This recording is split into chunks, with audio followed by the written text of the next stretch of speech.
Bienvenue à Cap-Macré, au Marin.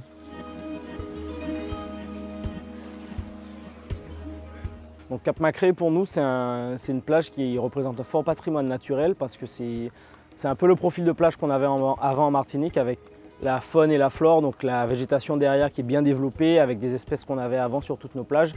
Et sur la partie marine, on a de beaux récifs coralliens, des herbiers en bonne santé.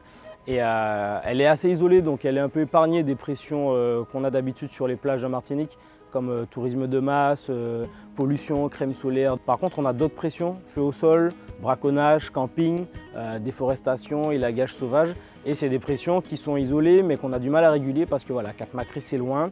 On n'y voit pas forcément tout ce qui se passe et c'est un hotspot un peu de biodiversité, donc c'est important de protéger cette plage-là pour justement que ce patrimoine naturel qui est maintenant presque unique puisse perdurer et continue à se développer naturellement.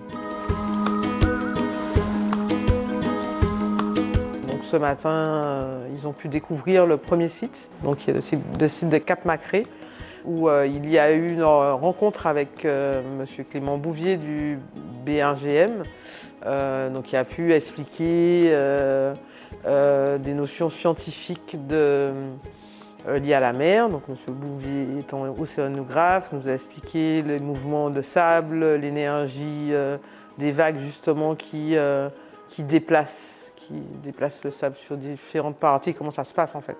Donc ils ont eu accès à des notions techniques. C'est une belle aventure qui commence. On sent déjà que les liens se font entre les artistes, que c'est important qu'il y ait une cohésion entre les productions du passé, du présent et du futur. Donc c'est un bon début. C'est un lieu qui a une valeur inestimable pour le territoire martinique.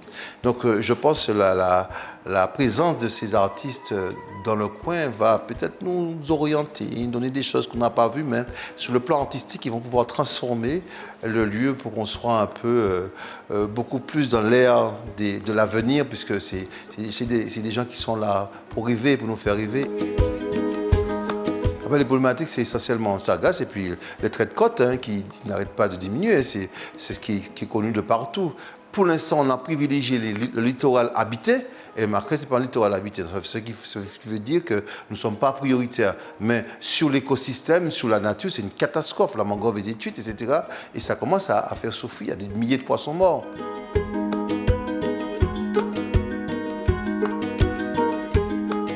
Le projet 490, c'est une opportunité pour le conservatoire de pouvoir amorcer des discussions sur l'évolution du littoral et on est en train de tester, d'expérimenter quelque chose dont on n'a pas forcément l'habitude, c'est-à-dire que c'est d'aller un peu plus vers l'art pour pouvoir discuter de ces thématiques-là.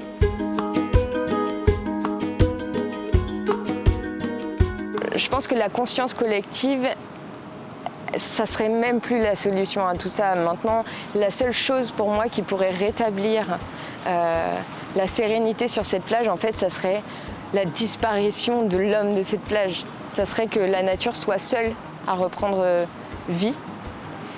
Et peut-être que c'est qu'à ce moment-là que les habitants de Martinique comprendront l'importance de ces plages-là. C'est toujours un peu trop tard qu'on se rend compte des choses. L'accumulation des pressions humaines représente une menace pour la faune et la flore littorale. Par exemple, les feux au sol causent la mortalité des œufs de tortue, brûlent les racines des arbres et constituent un risque d'incendie majeur pour la végétation de bord de mer, pourtant indispensable dans la lutte contre l'érosion. Ne pas faire de feu, trier ses déchets, laisser une plage comme on l'a trouvée en arrivant, ne rien jeter à la mer sont des gestes simples qui peuvent nous paraître anodins et qui pourtant sont essentiels pour la préservation de notre île. Plus sera fréquenté, plus sera mise en observation par tout le monde, et plus sera protégé, je pense.